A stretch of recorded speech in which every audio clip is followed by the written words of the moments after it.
Bonjour, Mianta Ramanantsour, chef d'entreprise, créatrice et fondatrice de la marque Mianta Cosmétique et Elim by Mianta Cosmétique. Également coach en bien-être, formatrice en leadership, mais fondée sur la culture, engagée à faire connaître le rayonnement de Madagascar sur le plan national et international. L'association Daoul est née d'une conviction. La conviction, c'est que l'avenir de ce pays est entre les mains des jeunes et des femmes principalement. Or, notre point faible depuis toujours, et il n'y a qu'à voir en fait l'état de notre développement actuel, notre point faible, c'est le manque de leaders. Et c'est donc pour cela que Daoul a été créé, et c'est pour cela aussi que je suis engagée au sein de cette association à détecter et à former les jeunes leaders de demain dans les quartiers dits difficiles. Sady zay zao misy abotsiny tolorana certificat. Tsara zany mba tazominy fotsiny le izy a dia amin'ny fiainana fa tsy hoe vita ny formation dia vadino any koa ilay mpampianaran'ilay olona. Tena natsapa fiovana be mihitsy teo amin'ny fiainako hatramin'izay nanarahako formation tao amin'ny association Daoul. Vetivety eo fotsiny message iray fotsiny. Zaho zao taloha ohatra hoe famalimaly kely amin'ny zandrinay ao dia mamaly an'zareo foana, manao zay tenen'ny zareo zany dia tohifiko foana. Fa zao rehefa miteny anazy zareo dia tsy manoatra anazy efa mangina fotsiny. Na tonga natapa-kevitra hanao an'ity formation ity, hitako hoe mety amin'ny zavatra hoeritreretiko ilay izy any aoriana, dia hitako hoe manampy be amin'ny zavatra rehetra, tsy voatery hoe ilay zavatra hoeritreretiko atao any aoriana, fa amin'ny fiainana andavanandro dia hatramin'ny zavatra majinika indrindra ilaina ilay formation.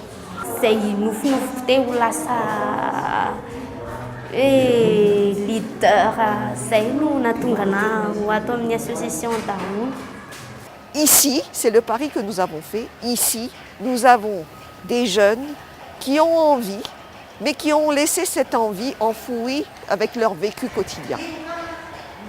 Vous n'allez pas me croire, mais il y a eu des miracles. Par exemple, Sandrina qui est très timide, qui parle avec une toute petite voix et avec une façon de parler qui est comme si elle s'excusait d'être là. Donc toute cette gestuelle a disparu et actuellement c'est quelqu'un qui parle fort, qui exprime ses idées et qui sait où elle veut aller.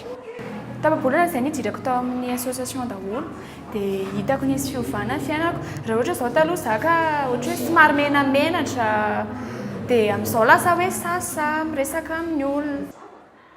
Pour moi, le plus spectaculaire, c'est Princy. Misy tombontsoa anahy ilay izy satria izaho teo aloha tsy nianatra dia niditra tato anefa izaho naniry mbola hianatra nefa ray aman-dreny tsisy moyen intsony afaka ampianarina anahy dia niditra tato dia iry zareo nitady dia izao mbola verina afaka hianatra.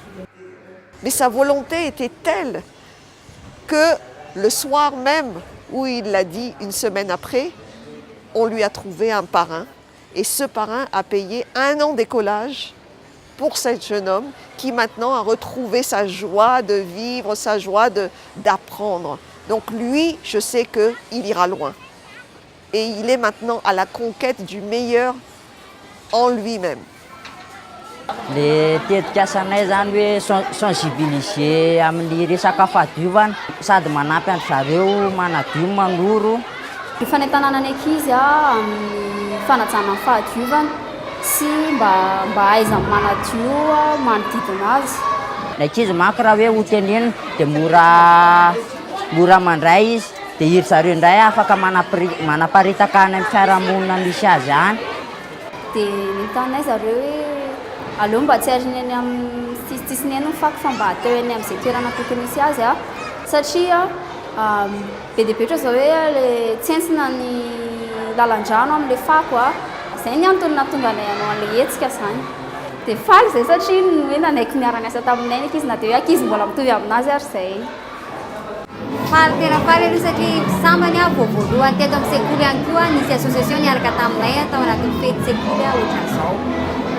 Misaotra ny ankizy rehetra nazay anjara tamin'ny fanadiovana androany tamin'ny mpiandry sekoly ty dia misaotra ny association daholo ihany koa naretana ny ankizy sy niara-misalahy tamin'ny ankizy tamin'ity fety sekoly. Ny rariko zany tsy ho amin'izy dimy mianadahy ihany fa mba hiampitany amin'ny hafa le izy.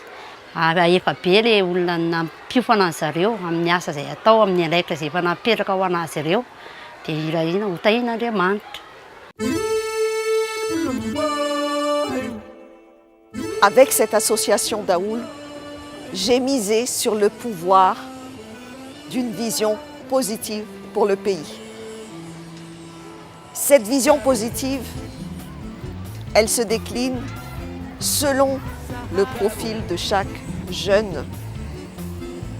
Et j'ai misé sur un cap de 1000 jeunes comme seuil critique pour réellement faire bouger ce pays. Nous avons besoin des entreprises. Nous avons besoin de soutien peut-être. Nous avons besoin pour ces jeunes de moyens. Ce qui est sûr, c'est que nous commençons, nous y allons et le reste suit. Sahara, Chicago, Nato Hifanga.